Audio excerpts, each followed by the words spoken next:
made it so easy for us to go through the process of inviting her to this class. And so we're grateful to have you the second time. I think everybody in this class was present when she spoke to us in Dr. Thomas' class last semester, right? You came to see us in Dr. Thomas. Oh, no, it wasn't there. I'm completely off the record because I'm thinking I went to talk to her and I saw her in another meeting, so I was mistaking that for one of the speakers who came to speak with us in Dr. Thomas' class. So my bad on that. So Dr. Agosto is an associate professor with the Department of Educational Leadership, and so she's going to talk to us this evening about urban education. So we did not restrict her to one of the topics that we've been talking about. So she's going to be broad to cover a wide variety of some of the discussions that we've had in this class. So Dr. Agosto, the floor is yours. All right, thank you. Hello, everyone.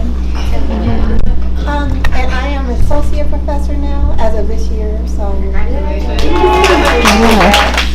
And so I'm going to give you a little bit of background, sort of in part how I got there, but even before I came to USF. So starting with my teaching background and then how that went into my doctoral studies to prepare me for some of the work that I do currently.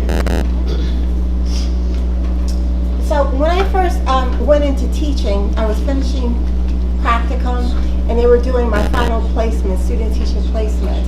And I had always thought I would go into elementary ed, younger grades, and they told me, no, you were going to high school. And I said, okay. About that same time, there was an incident that happened in the neighborhood, and the student attended the school that I was going to be doing my student teaching in. So this is what I came to know about the school before I even got there. So it helped shape my perceptions and my expectations.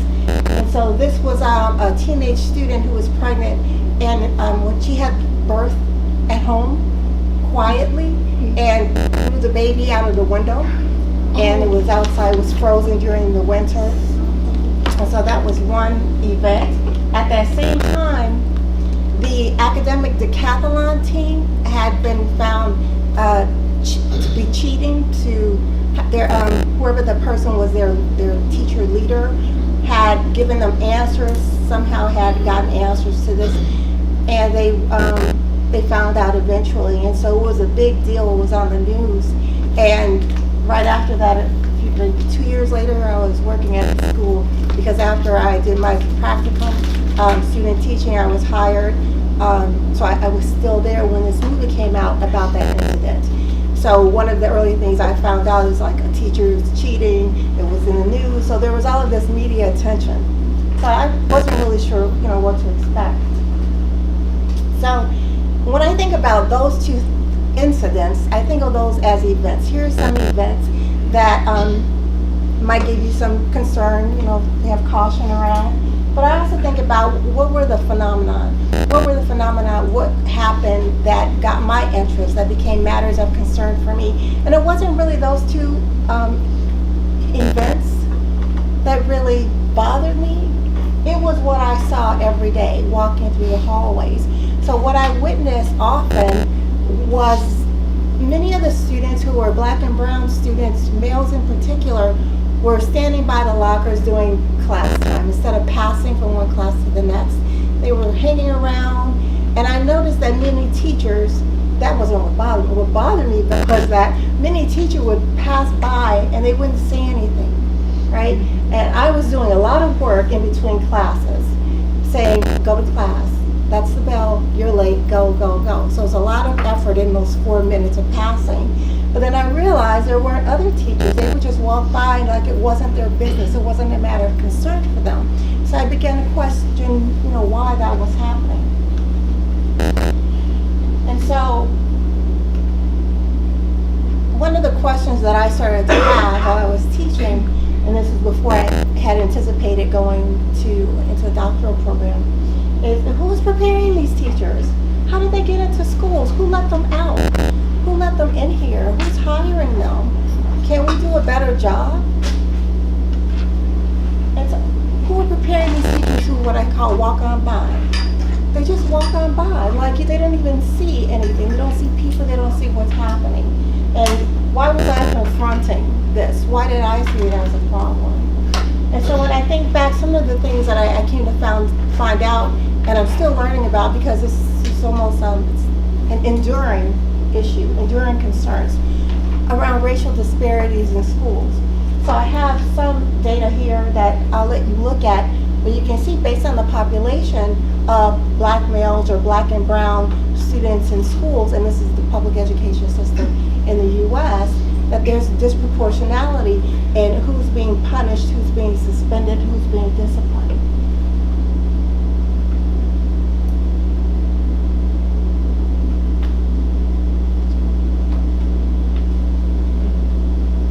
So looking at the books that I see that you're reading, this is probably not new. I'm assuming you've had some introduction, right? And so one of the more recent things that is coming to attention is a preschool suspension. So typically, I worked in a high school, secondary education, right? So it's not unusual to hear about discipline at that level.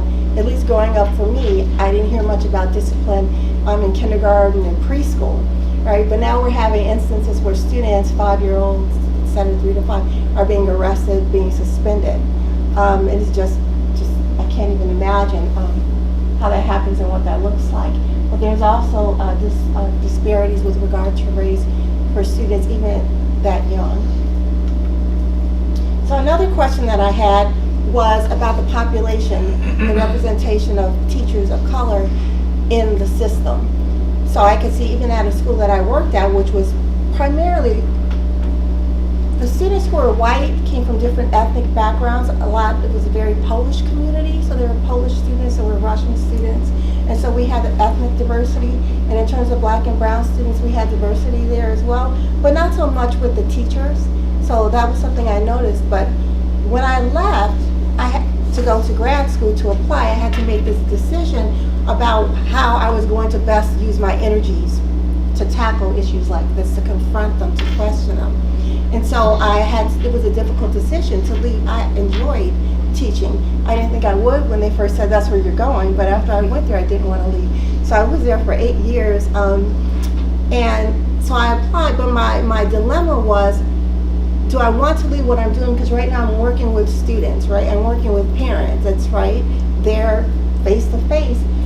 But what is it like going into grad school, and then where am I trying to go once I'm done with that? So I had to make the difficult decision of leaving. So I thought maybe my impact could be greater in some way if I were to leave. So maybe I would actually prepare more of the people that I'm questioning, like how do they get into schools. So I left, and this is pretty recent, 2012, but in the last 10, 15 years, that number hasn't shifted much. So about 80% of our teaching population in 12 schools in public ed tend to be white teachers. Now that's not so much the issue, it's also the orientation, and I'll get to that in a second. So there are, as recent as, I just pulled this up from the Atlantic, 2015, this question keeps resurfacing. So if we're saying that our teaching force should be more diverse, right, to reflect our teaching population, why is that? Are there any things in particular, any skills, ability, dispositions that teachers of color would bring that aren't already represented in the teaching force? So it's a question that keeps being asked.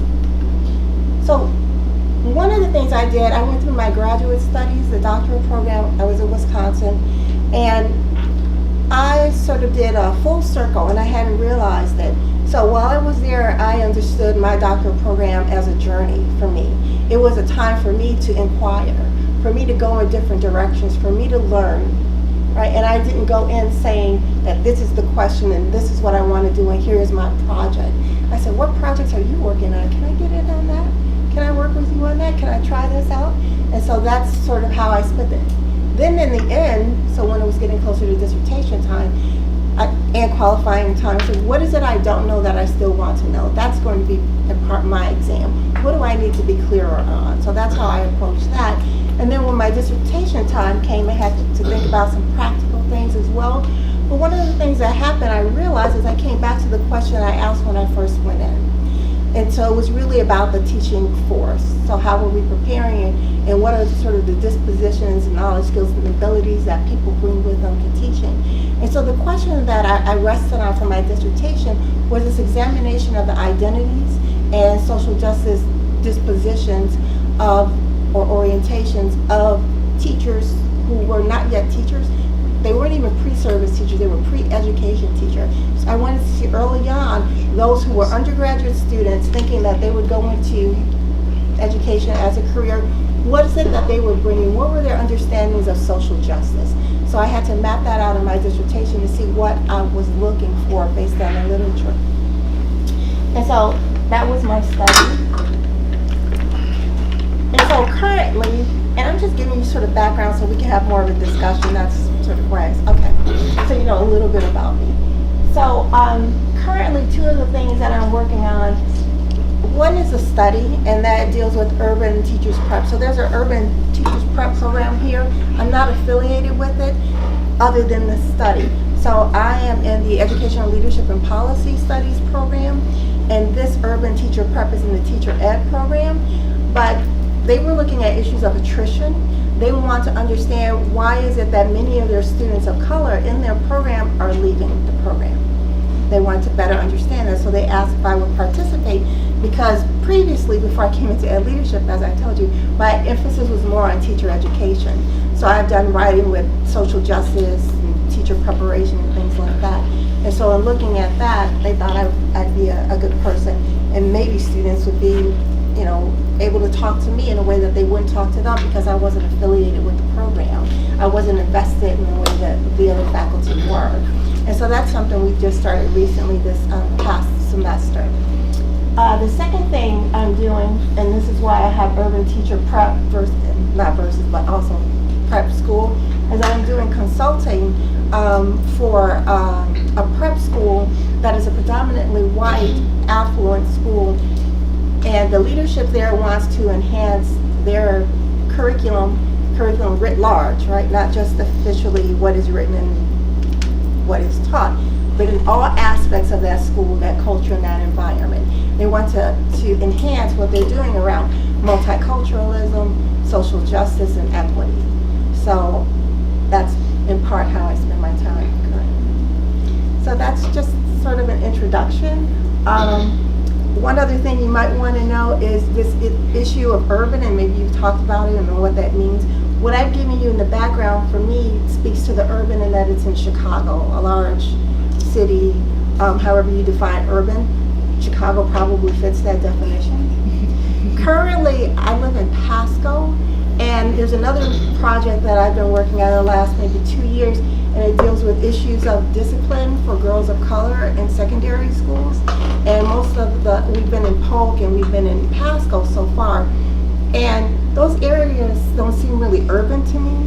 They seem more rural, new developments. So it's really hard for me to place that work because I don't think of it as really rural or urban. So it's sort of this sort of fringe in that it's almost suburban, but it's development, so it's moving toward an urban feel, but there are cows across the street. So I don't know where to quite place that. And I understand here at this area, this campus, is not an urban, there's another name. What is this? What do they call this? Metropolitan? Is it called metropolitan? I think I've heard metropolitan. Yeah. They don't refer to this as an urban area, that the campus is centered. So it's just interesting in terms of terminology. Okay, but that's all in terms of presentation. Yeah. Could you go into a little bit of detail about your study and what's your data collection process? Okay, so I already told you the population. There were students who self-identified as teachers, not teachers, pre-service teachers, pre-service teachers of color. So I did a life history, so it's a qualitative study using life history methods, and which is a massive amount of data. So I needed to have background knowledge about them, so what brought them into teaching, what were some of their experiences, how did they think about issues of equity and justice related to larger concerns such as affirmative action and school segregation, desegregation. So those are the types of prompts that I asked during the interview process. And so I wound up with 3 participants. One was Hmong American, one was African American male, the first was a female, and the last one was, she was biracial, white and Asian. She was a woman, female.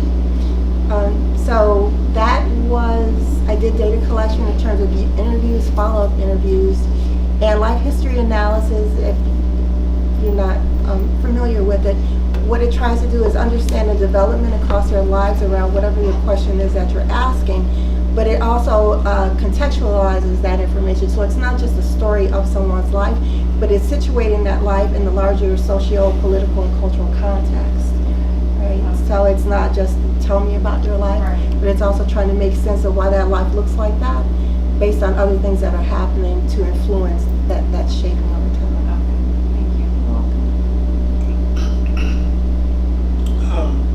So I'm interested in that study that you said you were conducting in Pasco County about discipline.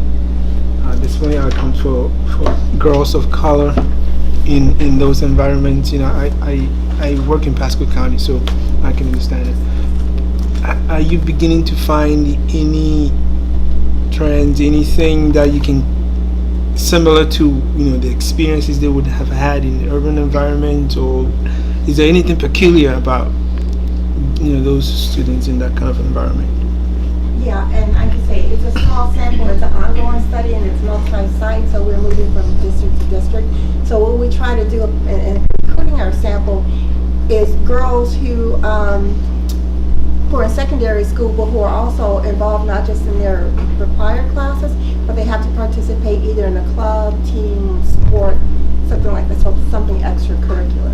Because we wanted to understand sort of the broader scope of the educational experience for them, not just in their classes, but clubs or teams. And what might be the dynamics with regard to discipline in those spaces versus content area courses. And so far, some of the things we've noticed, that one is interesting. So when we look at the different spaces, we're trying to look at what discipline, how that's experienced, how they navigate discipline.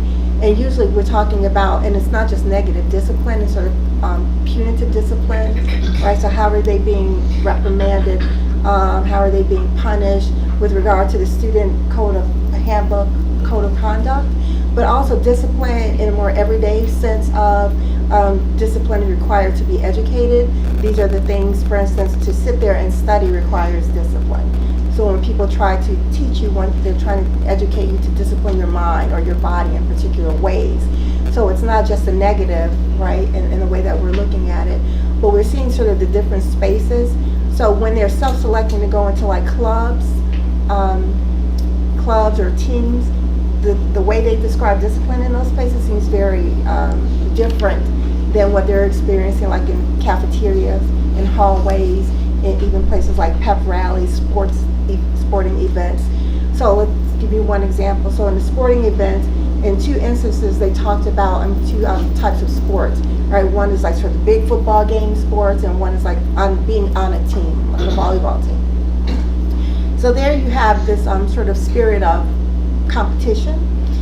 In one case, it's the school against the school, so there's this sort of rivalry. In the other, it's like just student, surprisingly within volleyball, which is usually a really supportive sport for team members, but the coach in that particular instance was very sort of harsh and judgmental.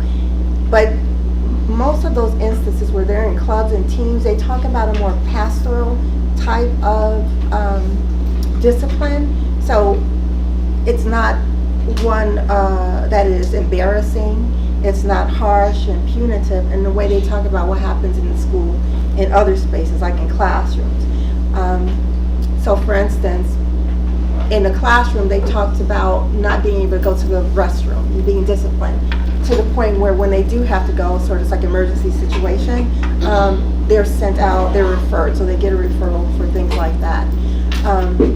Versus in a club environment, let's say people are talking, they're not getting in trouble as much as when they're talking in other classes. When they're talking, in one instance I can think of, like a drama teacher would say something like, we'll wait until you are done talking because it's probably really important what you're saying. And the way they said it to us, that can be very sarcastic, but the way they explained to us didn't come across as sarcasm. It was more respectful, like, we'll wait because you wouldn't just be rude and interrupt. So we'll really wait till you finish. And then they do sort of finish up and then go back. So it's a really different way of these dynamics that they're describing. But some of the typical things that you might anticipate we're finding is what is already in the literature in terms of the disproportionality that women, particularly women of color, face in discipline. So a lot of it deals with their bodies. And so maybe that's familiar to you. So they are disciplined more for what they wear. So I'll give you some instances. Someone's skirt was too long, someone's skirt is too short, right? Someone's blouse is too low, right, cut. And then, so what we're seeing is also it's body type. So it's not just like you are the student who is bringing this upon yourself, right? Because you are talking, before, you're not following the rules, and it's intentional. It's even instances where this person, because of their body type, right, she has a big bosom. And so what she wears is not intentionally, but when she puts it on, it looks like it's lower, right? You can see more cleavage. Another one, because she's short, her ID chain, she said she has a short torso. Her ID chain hangs down in here instead of where they say it should be, and that infringes upon the rules. So she was given a referral because her ID was hanging too low. Her skirt was too long because she's short, and so because she was going up the stairs and it was dragging, she got a referral for. And at the same time that they're saying this, they're also describing for us how other young girls are not being disciplined. So in one instance with two girls at the same school, and we also involved their mothers. I didn't say that. And it wasn't intentional. We were looking for parents to participate, and it just so happened that only the mothers have participated so far. So that's why I Say said that again, the mothers meaning the mothers of the girls. Of the girls. Right, so we asked one parent from each family to participate, so parent or guardian, and so far it's only been mothers. There have been fathers there, they just have not volunteered, right? And so in this one instance, they were able to show us photographs that they had taken during school and sent to the mom. So the mom showed us her phone. She said, look, this is what they're sending me during the day. Here's a girl with very short shorts at the end of the day, which says that she was not sent home, she was not made to change her clothing, etc. So how is it that she's able to, a white girl, have those little shorts on, and then other girls who have those little shorts on? And so a lot of the things that came across us for the girls that we had, they were not girls who were typically disciplined. Because when I talked about this study before, if I mentioned I'm doing a study of girls of color in discipline in schools, some of the things that people have said to me right off the bat starts to lean toward they are bad, they are doing something wrong. And I'm like, well, that's not what we're looking at, and that the literature just have that, but that's where we went at first when we started pulling the literature. But what we were finding was these are not the girls who were having discipline in terms they weren't suspended, they weren't, right, all of the other sort of harsh, exclusive punishment. They didn't have those experiences. Only one, and I'll talk about her part in a second, they weren't doing that. So what we were noticing them, which I don't know, in some ways, I don't know if it's worse or it's just different. I think we're not really paying attention to it. It's sort of this daily discipline that they go through because it's about their bodies, it's about what they wear. A lot of it's about the cell phone. So it's about the way you communicate, how often you communicate, what you wear. So imagine when you go shopping, right, for clothing, you have to think about, is this going to get me suspended? Is this going to get me reprimanded, etc. When you wake up in the morning, you have to think about, what am I going to put on? because I have all of these rules that they're also noticing the male students don't have all of these rules that they have, at least their perception is that they don't. So that's sort of daily, all right, who they talk to. So many of them are walking into classrooms, and as opposed to being the loudies, what's in the literature loud, they are being quiet. And so that causes us concern as well, because they're silencing. I don't talk to friends. I separate myself. I don't talk to those types of people, even though I might talk to them outside. But in class, they get in trouble, so they start almost so stereotyping groups of students and trying to explain why they get in trouble and why they don't. And rather than being sort of allies, they separate and isolate themselves. And then they shut down and they're quiet. So it's a lot of things like that that cause us some concern that we're starting to see. And we don't see that those things are really talked about as much. I'm sorry, Tara. I was at a high school teaching, and I found that it was also things that were written on shirts, pictures, messages, those sort of things, that also had an inconsistency. That if you teach at a high school, the double entendre and the pictures and the kind of things you see on T-shirts, do you find that that's also certain students are disciplined more for kind of the messaging of their clothing? We haven't seen that. They haven't talked about that. It's like spaghetti straps, things like that. So that a lot of it was with dress. A lot of the inconsistencies is with technology, right? So you'll take my phone, but you won't take hers, that kind of thing. And it wasn't just, when we talk about other spaces, we talked about clubs and courses and hallways and pep rallies. There was also buses. So some incidents happening on the bus that were, imagine that's your only bus to get through a sort of rural area to go to school, and having to walk because every time you get on the bus drivers are trying to find something or saying something, whatever it is. You're not sitting straight. You were in leaning. You didn't have your seatbelt on right, so that they had to walk carrying like tubas, like big instruments, because they were like in the orchestra, to school, and being put on a special ed bus because they said that's the only bus and things like that. So there were other issues. And I didn't mention that one other student, there was one student who was suspended and placed into a alternative setting for a while. And it became a really big event, and there was support, local support, organizational support that came out and said how wrong that was, because what she did was, it was an accident. You hear things like experiments for science, they go wrong, right? Baking soda, the volcano, that kind of thing. There was a recent one with a man, a young boy, recently, some incident. So that's the kind of thing it was, that it wasn't intentional. But then she was labeled a terrorist, and expelled and things like that.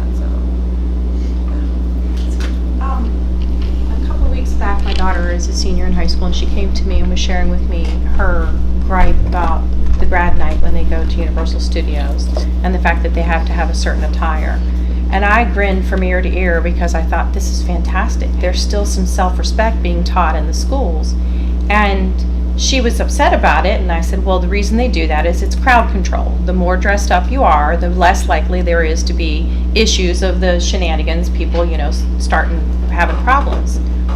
And I thought back to my grad night, and I grew up in the 80s, and we were taught self-respect by the teachers. We were never shamed. And I'm just wondering when that shifted.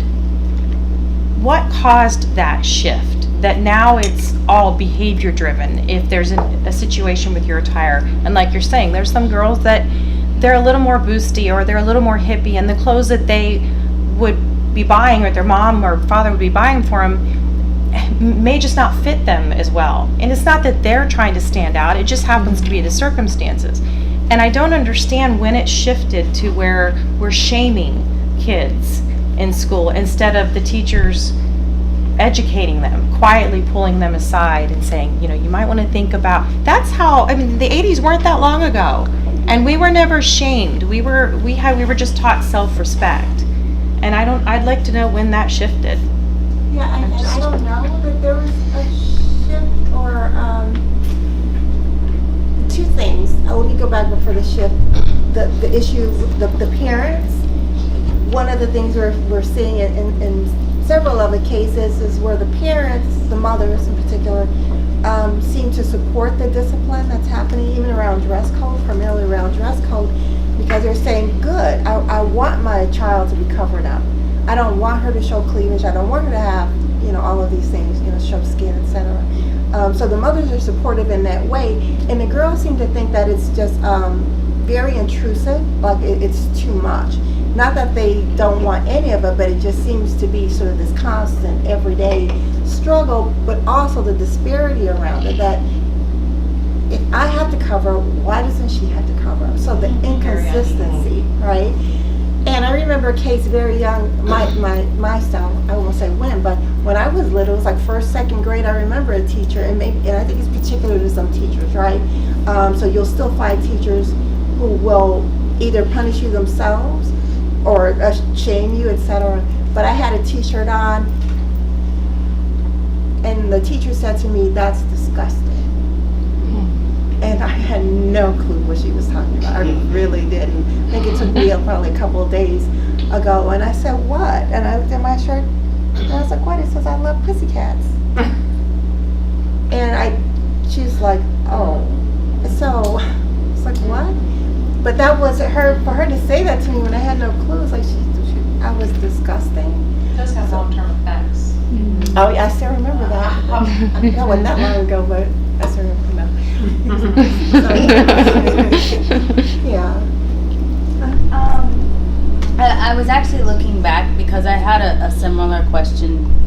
We had to float a dissertation question last semester in one of our classes, and I had a similar question in regards to the role of a social justice educator, or just the presence of them in elite settings or in predominantly affluent white schools. Because usually when you go to school and you go down that road, the goal is for you to go to an urban setting. Like essentially that's sort of the journey that they expect you to take. And so my thought process was specific sort of to the hiring, like how many leaders are going to school and are leaving with the social justice agenda and are at these elite private schools or academies versus, and so that's where I wanted the clarity, schools deciding that they want to adjust curriculum and consulting. Because my thought process was, is there a difference in ideology if you hire the consultant versus hire the administrator with the mindset already of a social justice educator? Does that make sense? Yeah, and the case that I can speak to directly, right, is the administrators have to have the social justice orientation even to bring in a consultant to focus on that. So there has to be somewhere stated in the mission statement of the school that they help create, where they see that there's a need for it and they see enough faculty that would be willing to support enough people on the leadership team. So I don't know everyone's background, but the people that I have talked to and what I do know of the school, what helps them to be open to the ideas of equity and multiculturalism, etc. Many of them on staff, I don't know many, I can't give you a number, but at least at the leadership level, are gay couples.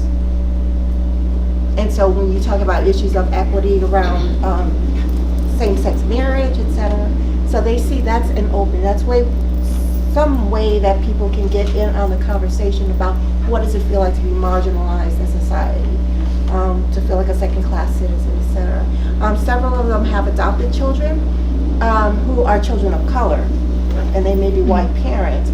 So they are experiencing their children having to be students in the school and having to deal with their socialization and what they want for that child and what that child is experiencing. And because they work there, they're not as likely to pull them out, right? Because I think they get tuition breaks or something. I don't even know if they pay at all. And not that hasn't happened, because I know someone who did take their child out even though they still work there. They're like, no, my child can't go to this school. We have to do too much work emotionally, psychologically, to sort of make up for what they're experiencing here. And not just what my child's experiencing, but what I am experiencing as a teacher in that school. So those are some of the conversations that I've had. Another person who seems very open to having a curriculum that focuses on issues of diversity and equity and justice. And I sort of asked, I said, you seem to have a very different orientation than the other group of people in your department. And because that person went there as a student, right? So those were actually that person's teachers at some point, and he left and went to college and came back. I said, so how is it that you seem so different in terms of your orientation than your mentors here in the field? And he said, I went away to college. There I learned A, B, C, D, E, F, G. I had these experiences. And so now he's brought that back to the school. So there are really some interesting stories.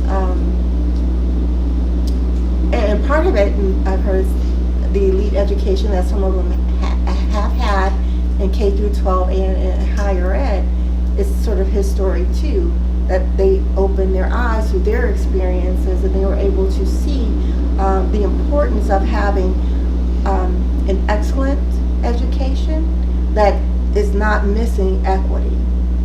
And so that's not the case for everyone, right? You never know what that thing is that is going to have some people understand differently and connect differently to be more or less motivated.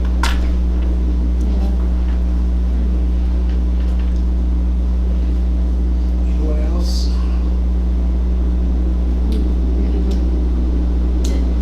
mentioned the issue with the body types, and then your example of the teacher who has taken their child out of the school because of the difficulty that their child is experiencing, as well as the difficulty that they are experiencing as a teacher. Is there any room I'm listening to it and I'm thinking about not necessarily my own experiences, but experiences of others and the parallels between issues that young girls of color face in the school system and issues that women teachers of color face in school settings. Have you any thoughts on that?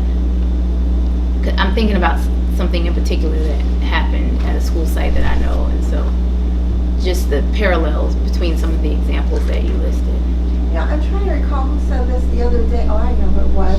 So we had the Critical Family History Framework with Dr. Sleater last week, and one of the presenters told the story of her study of her family, and at least one person in her family is a CEO for a large corporation. And she, in talking to that person and a couple other people who have similar roles, she was trying to understand how is it that we've been able to advance through our education and professionally, right, given what we deal with in terms of racism. And she said that even as a CEO, right, it was disheartening to hear about what that person had to contend with at that level, right? And I've heard people make comments like that about President Obama, like he's the president, like he sort of is beyond, right? There's sort of a barrier. Once you get at a certain level, you don't have sort of these sort of experiences, right? So you're going to be different than the student, right? Those experiences just don't stop because you get another role. So they happen differently, but you know, adults versus children have different ways of coping, different ways, different resources they can draw on, different ways to work through a different level of experience, whereas a child, right, may not have that yet. So it may be different in terms of how people respond to it when they're at their different roles or different levels or different ages, but it's similar in terms of if people treat you as if you're not there, as if you're invisible. That you can do that to a child, you can do that to an elderly person, you can do it to a president or principal of the school, etc., right? So That's what I mean about sort of that commonality of experience. I want to ask about your role as a researcher in the high school with the girls. So are you is it a study just kind of to collect their experiences, or do you also play a role in talking? Do they want you to play a role in examining their discipline practices and consulting about it? Now, with the study, Yeah. we're not involved with the schools. We have our participants, the recruitment process was through our social networks. So that's what we wrote for the IRB. We would start with one girl that we knew. We have a research team. We have about 6 or 7 people on the team. And we would start, like, I had a niece who was in high school at the time. So I would go to her and say, do you know any other girls of color that you think are girls of color who are at your level in secondary school, who might be willing to participate, who are on a team or a club or something like that? And so give them this information and have them contact us. So that's what we did, because we sort of wanted clusters of girls, like from the same school, same area, because we also wanted focus groups. So I didn't say that earlier. We had the interviews, the second interviews, the interview with the mother. It turned out to be the mother. It wasn't intentionally the mother, but the mother. And we have focus groups. So we have the clusters, we have girls in focus groups. And then we walk them through sort of the researcher, what you have to do and come up with a question. So for someone who's interested in that, what questions would they ask? We show them data on disparities with discipline for students across the U.S., so national data. We had them discuss it. When we had them sort of design a study in the way that we would, to say that, what would be your question? Who would you invite? And they would say, you need to talk to the principal, right? Or you need to talk to so-and-so, other people. What questions would you ask them? So it helped us to inform our study to hear what they were doing. We also had other data that included a more artistic form, so they were able to create, we gave them journals, so physical journals. They could do in the journals whatever they wanted. They could draw, write, paste, cut out, collage, whatever. And so some of them worked on that. In one session for the focus group, 2 of the girls drew. They used whiteboards all around the room, and they drew these life-size images of this girl and that girl. These were white girls, this was a girl of color. And this is what was sort of like wrong with them, not wrong with them, but what they were disciplined for, right? And here's some things like not disciplined for. And so we asked sort of like, so where are you in this? Because it was like, in terms of being girls of color, I could say, okay, you fit on that side, but the way they describe themselves, like they were the good girls who didn't get in trouble, they would be on the other side. So it was really interesting sort of tension in what they were drawing. But so no, we don't go to the schools. We've avoided the schools. One, because we really want to work more with the families. And 2, we didn't think we would get IRB. We didn't think we would get there would have been many schools, and we would have had to have gotten permission from all of the districts that we would go to. And in some districts, it's more difficult to get that kind of access, especially if you go and say, we want to look at disparities around race and gender and discipline. They may say, that's not what we're interested in right now, or we already have other things going on, etc. So we took a different way to access the girls with parental. When those issues come up about where you see injustice, or like what the girls are telling you, how do you feel a place of wanting to be in an advocacy role at all, or do you feel that? Do you know what I'm asking? I don't know. Like a pull between being the researcher observer versus like, oh my gosh, this is terrible, what's going on, and be mentoring or advocating for what they can do about it. I don't feel compelled to do anything about their particular situations at the time. Most of them at that time were like seniors, so they were leaving the school. But I also understand that that's their perception of what happened, that's their stories. So another thing we did, we looked online, there's a website called niche.com, and it gives, you ever heard of it? It's where students post things about their schools. And sometimes they survey the students. So if I wanted to know about a particular high school from a student perspective, I can go to that school and I can see surveys. So what do you all think about the dress code? And then so they'll have surveys. So I get to know about that school, but I hear the multiple voices. And so I can say, oh, there are different perspectives. Some people would say that that principal was harsh, right, et cetera, et cetera. And others would say, no, that principal is different. So I don't feel compelled to do anything about and go back to the schools for those particular cases. What it does for me is just try to collect data to add something different to the conversation. So what is it that we're not looking at, that we're not asking? And so currently what we did was really the research part of it. And so we're taking a pause now to say we need to disseminate our findings. We need to work toward publication. So by the end of this year, December, we had 3 pieces out under review. And so that's where we are now. So it's how can we enter this conversation in a way that people aren't really doing. So one of the things, one interesting thing, if I can probably say it quickly, that we did in this particular paper is we're looking at discipline as sort of this assemblage of influences that happen. So it's not just like that teacher, it's not just a discipline code, policy code. So one scenario I'll give you is like with the walkie-talkies in high school, how they, security wears those things. So we talk about how they talk about the walkie-talkies. They say things like the girls, they walk around with the walkie-talkie like they're powerful, and it's like they talked about it as a sort of symbol of power, right? And then they talked about their offices, like the principal's office. They go back in that office and you don't see them. It's like they disappear, right? And then they come out and then they want to exert their power. So they talked about this black hole that they would go into, and then they would just come out and do things, that they didn't approve of.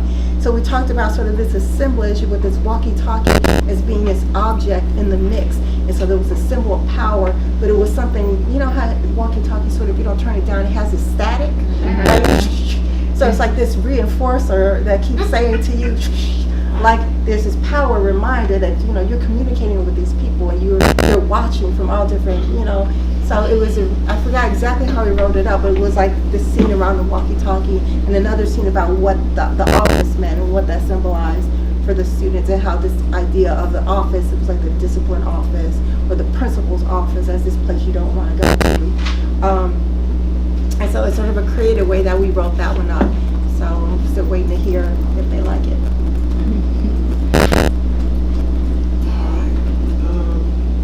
Anyone else? I think we have gone about 7 minutes over time, but it's all because of the nature of the conversation. It's been very enjoyable, very informative, and we appreciate how you handle the questions. You brought some, perspectives, some insights that we haven't thought about, especially with some of the research work that you're doing. And thank you for sharing those details with us. So on that note, we'd like to say that we're very grateful. We thank you for giving up some of your time, even though it's this time of the day, and for sharing those things. So we hope to, some of us hope to work with you along in the future. Thanks a lot. Thank you so much.